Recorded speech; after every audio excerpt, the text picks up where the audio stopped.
লোকসভা ভোটের মুখে আবার উত্তপ্ত কোচবিহারের দিনহাটা। তৃণমূল এবং বিজেপির মধ্যে সংঘর্ষে উত্তেজনা ছড়ালো এলাকায়।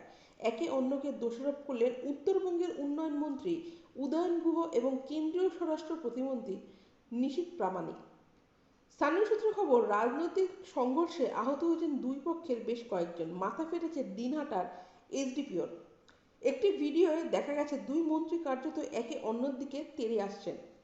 স্থানীয় একটি সূত্রে খবর, মঙ্গলবার দিনহাটা নিগমনগর এলাকায় দলীয় কর্মসূচি থেকে বাড়ি যাওয়ার পথে কেন্দ্রীয় স্বরাষ্ট্রমন্ত্রী প্রতিমন্ত্রী তথা কোচবিহারের বিজেপি প্রার্থী নিশীথের নিরাপত্তা রক্ষীদের সঙ্গে হাতাহাতিতে জড়িয়ে পড়েন তৃণমূলের কর্মী ও সমর্থকেরা।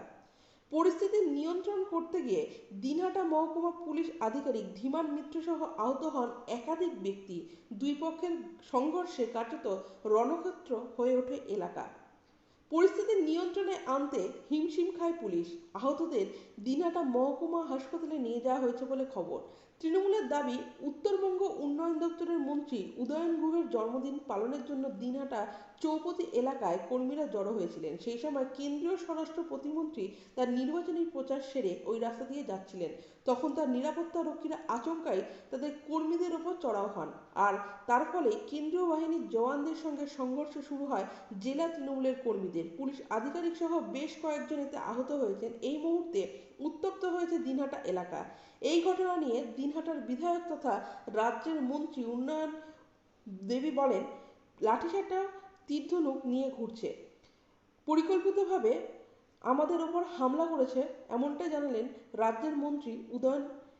এছাড়াও তিনি বলেন, আমি রাস্তায় দাঁড়িয়েছিলাম, আচমকা আমাদের দলের কর্মীদের উপর হামলা করেছে। তার আরও অভিযোগ, কেন্দ্রীয় বাহিনী দিয়ে হেনস্থা করা হচ্ছে তৃণমূলের সাধারণ কর্মী এবং সমর্থকদের ওপর। এই ঘটনার প্রতিবাদে বুধবার দিনহাটায় 24 ঘন্টা বন্ধ ডেকেছে তৃণমূল। অন্যদিকে জেলা বিজেপির সভাপতি সুকুমার রায় বলেন, আমরা সারাদিনের সভা শেষ করে বাড়ি ফিরছিলাম, সেই সময় দিনহাটার পাঁচমাথা মোড়ে তৃণমূলের লোকজন জড়ো হয়। আমরা সেখানে পৌঁছতেই অতর্কিতভাবে আক্রমণ শুরু করে। এতে আমাদের বেশ কয়েকজন কর্মী সমর্থক আহত হয়েছেন। আমাদের পক্ষ থেকে কোনো প্রকার আক্রমণ করা হয়নি। কেন্দ্রীয় স্বরাষ্ট্র প্রতিমন্ত্রী নিশীথের অভিযোগ, তারা শান্তিপূর্ণভাবে রাস্তা দিয়ে আসছিলেন। হঠাৎ তার কনভয়ে ইট পাটকেল তীর্ধনুক নিয়ে আক্রমণ করে তৃণমূল। তিনি বলেন, গন্ডগোল দেখে আমায় নামতে হয়েছে গাড়ি থেকে, কিন্তু তখন মন্ত্রী উদয়ন গুহকে দেখলাম আমাদের কর্মীদের জামার কলার ধরছেন, পুলিশকে বলছেন ওদের মারো। ভোটের আগে দাঁত নখ বার করে আক্রমণ করেছে তৃণমূল। এটা কোন রাজনীতি?